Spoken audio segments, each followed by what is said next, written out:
आगे बढ़ेंगे खबरों में। चित्तौड़गढ़ के रावत भाटा से इस वक्त की बड़ी खबर आपको बताएं कि रावत भाटा में फिर हादसा हुआ है। झरने में डूबा एक और युवक। इस बार रावत भाटा के चूलिया जल प्रपात में युवक डूबा है। सोशल मीडिया के लिए रील बनाते समय युवक का पैर फिसल गया। पैर फिसलने के चलते चूलिया जलप्रपात में युवक गिर गया और उसकी जान चली गई। पिकनिक स्पॉट होने के चलते चूलिया जलप्रपात है। सुबह से ही लोगों की भीड़ यहां पर लगी हुई है। सूचना मिलते ही मौके पर पहुंची एसडीआरएफ की टीम। एसडीआरएफ की टीम ने मौके पर पहुंचकर सर्च ऑपरेशन शुरू किया है। लेकिन बड़ा सवाल यही है कि पिछले 5 साल में इसी चूलिया जलप्रपात में कई हादसे हो चुके हैं, लेकिन बावजूद इसके सतर्कता नहीं बरती गई। करीब 12 से अधिक लोगों की ऐसे हादसों में जान जा चुकी है। फिर भी क्यों सतर्क नहीं हुआ प्रशासन, ये बड़ा सवाल है। कौन है ऐसे हादसों के लिए जिम्मेदार? ये प्रशासन की जिम्मेदारी तय करने की बात तो कही जा रही है, लेकिन साथ ही साथ जो लोग इस तरीके से लापरवाहियां करते हैं उनको भी सोचना चाहिए कि अगर थोड़ी सी भी लापरवाही आपने की तो फिर आप हादसे का शिकार हो सकते हैं, जिस तरह से यहां पर ये युवक हुआ है।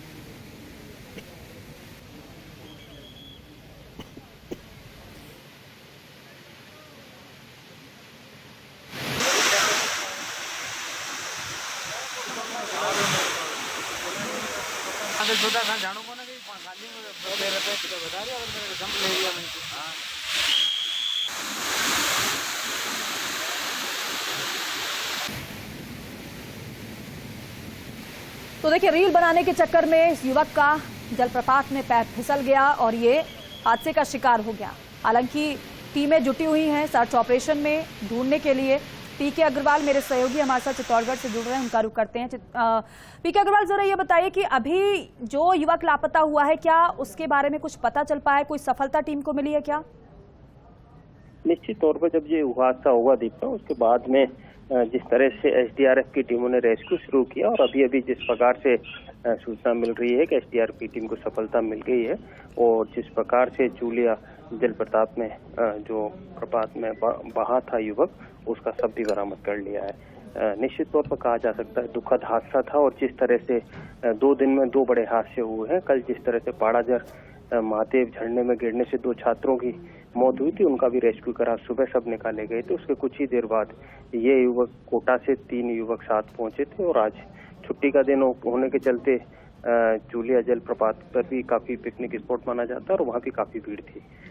सेल्फी लेते वक्त, ये रील्स बनाते वक्त ये पैर फिसला था और ये युवक था जो पानी में चला गया। निश्चित तौर पर कहा जा सकता है दुखद हादसा था, लेकिन पिछले 5 साल में देखा जाए तो 1 दर्जन से अधिक हादसे वहाँ हो चुके हैं और उसमें ऐसा नहीं है 1-2 बल्कि 10 से ज्यादा युवकों की जान जा चुकी है। उसके बावजूद भी प्रशासन ने अभी तक कोई सबक नहीं लिया और ना ही लोगों ने इन घटनाओं से कोई सबक लिया। सबक हम जानना चाहेंगे, जरा समझाइए दर्शकों को कि सबक किस तरीके से नहीं लिया गया। क्या यहाँ पर किसी की तैनाती की जाती है या फिर इस तरीके से ओपन रहता है कि कोई भी यहाँ पर आए और फोटो क्लिक कर सकता है, रील्स बना सकता है?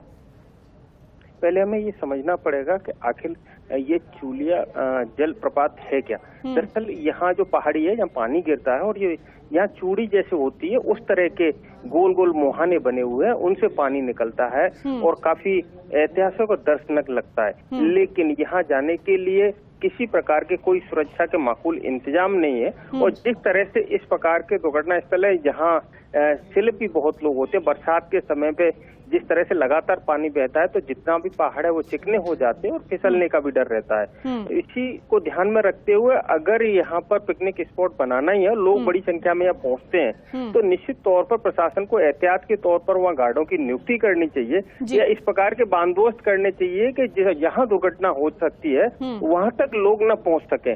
लेकिन ऐसा कहीं न तो कोई संकेत लिखा हुआ है, न ही वहाँ कोई रोकने टोकने वाला है। जिस प्रकार से लोग आते हैं और अपनी मर्जी से अंदर तक चले जाते हैं, उसके बाद इस प्रकार के हादसे पेश होते हैं। निश्चित तौर पर प्रशासन को सूचनाएं दी जाती है और उसके बाद टीमें पहुंचती है और रेस्क्यू करते हैं। इसी के बाद पूरे काम की इत्सरी हो जाती है। लेकिन जब ऐसे हादसे होते हैं, किसी के घर का चिराग बुझता है, तो निश्चित तौर पर इन पर बड़ी कोई योजना बननी चाहिए। और हर ऐसा नहीं है पहली बार कोई हादसा हुआ है। पिछले 5 साल की हम बात कर रहे हैं कि 1 दर्जन से अधिक हादसे हुए हैं, 10 से ज्यादा लोगों की डूबने से मौत हुई है, तो इनको बचाया जा सकता था। पहली घटना के बाद ही इस प्रकार का प्रशासन अलर्ट मोड पे आता है। अक्सर कर बारिश के मौसम में ही सारे हादसे होते हैं। जब बरसात शुरू होती है उसके बाद से लोग इन स्थानों पे पहुंचते हैं, पानी का बहाव होता है, लोग देखने के लिए पहुंचते हैं, नहाने के लिए पहुंचते हैं, पिकनिक स्पॉट्स हैं, रील्स के लिए आजकल जिस प्रकार से प्रचलन है सोशल मीडिया पर रील्स बनाने का, लोग बड़ी संख्या में यहाँ पहुंचते हैं। ये भी जरा बताइए कि क्योंकि आप बता रहे हैं इससे पहले भी कई हादसे हुए हैं, तो क्या जब हादसे हुए तो क्या प्रशासन से जवाब नहीं मांगा गया था? क्या उनकी तरफ से हर बार कहा जाता है क्यों गार्ड की तैनाती नहीं हो पाती है, क्यों यहाँ पर साइन बोर्ड नहीं लगाया जाता जिससे लोगों को ये पता चल पाए कि यहाँ पर खतरे से खाली नहीं है जाना? दरअसल समझने की कोशिश कर रहे हैं कि रावत भाटा क्षेत्र में जिस तरह से पहाड़ी इलाका है, एक नहीं दो नहीं, वहाँ करीबन 1 दर्जन से अधिक ऐसे दर्शनीय स्थल हैं जहाँ लोग पहुँचते हैं। लेकिन इनमें 3-4 महत्वपूर्ण दर्शनीय स्थल हैं जिनमें पाड़ाजर महादेव झरना है, चूलिया प्रताप प्रपाल है। जिस प्रकार के जो इलाके हैं, इन इलाकों में लोग बड़ी संख्या में पहुंचते हैं, इजी अप्रोच भी है। और ऐसा नहीं है कि यहाँ रावत भाटा से लोग पहुंचते हैं, कोटा से भी लोग आते हैं। और जो दोनों घटनाएं हुई हैं वो दोनों युवक कोटा से आते हैं। जिस प्रकार से कल की घटना थी वो भी कोटा के छात्र आए थे इंजीनियरिंग कॉलेज को, और आज की घटना है वो भी कोटा के रहने वाले युवक है। 3 साथी एक साथ आए थे। तो जिस प्रकार की जो घटनाएं होती हैं, घटना के बाद निश्चित तौर पर जिनका घर का चिराग बुझा होता है, जिनके घर में डेथ हुई होती है, जिनके गम का माहौल होता है, वो अपने सबको लेकर रवाना हो जाते हैं।